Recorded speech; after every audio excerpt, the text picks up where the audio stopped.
Il est 7h48. Un homme parle beaucoup de défense. Il s'appelle Dominique de Villepin. Et Arlette Chabot, bonjour. Bonjour. Le voilà qui apparaît, qui surgit tel le diable de sa boîte en tête de notre dernier sondage, la dernière enquête IFOP fiduciale sur les personnalités politiques les plus populaires pour Sud Radio et Paris Match. Le voilà qui arrive en tête. Oui, juste devant Édouard Philippe. Alors, c'est effectivement intéressant parce que c'est la même famille politique. Hein. Oui. Premier ministre de Jacques Chirac, le dernier, juste devant Édouard Philippe, le proche d'Alain Juppé. On est en famille. Alors, c'est vrai que c'est un revenant, bien sûr. Hein. Je rappelle pour ceux qui auraient oublié qu'il a quitté le pouvoir en 2007, Dominique de Villepin. Alors, cette entrée fracassante est à l'image, en quelque sorte, du personnage. Hein. On le voit bien. Le grand admirateur de Bonaparte est certes porté par l'actualité internationale, sur laquelle on l'entend. Il a des positions qui sont personnelles, singulières, clivante, parfois très clivante. On sait notamment qu'il a suscité beaucoup de polémiques sur ses positions sur le Proche-Orient. Certes, il a reconnu à Israël le droit de se défendre après l'attaque du 6 octobre, mais dit-il, 7 octobre, mais pas de liquider le peuple palestinien. Il a condamné l'escalade meurtrière à plusieurs reprises à Gaza, au point d'être accusé d'antisémitisme par Bernard-Henri Lévy.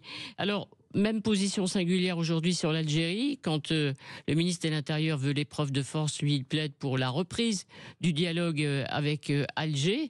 Discuter, la diplomatie, c'est le seul moyen de trouver des solutions, dit-il. Et puis, Dominique de Villepin est toujours attentif au Sud global, comme l'on dit, à l'Afrique, à l'Amérique latine, dont se détournent les Occidentaux. Alors, il a laissé un bon souvenir chez les Français. C'est le discours à l'ONU. Hein. Pourquoi la France ne veut pas intervenir aux côtés des Américains en Irak? Il incarne toujours la posture gaulliste, le non-alignement.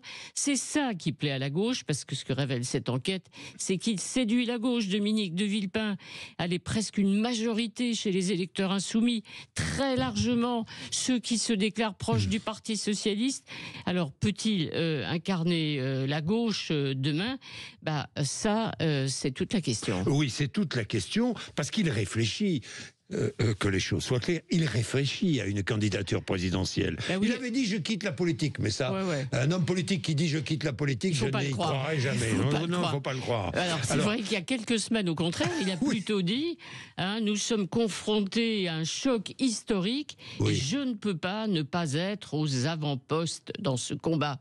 Bon, voilà, donc il pense forcément à 2027. Le problème, c'est toujours le même. Où est son espace politique? Il a rompu avec la droite, c'est quand même sa famille d'origine. La gauche peut-elle voir en lui, le remplaçant de Jean-Luc Mélenchon?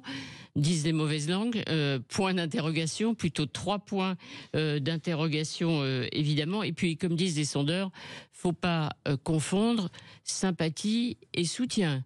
Regard effectivement intéressé et vote, donc il faut être prudent. Mais popularité et vote. C'est un signe, et surtout ce qui est aussi intéressant dans ce sondage, c'est regarder la liste, ceux qui arrivent en tête.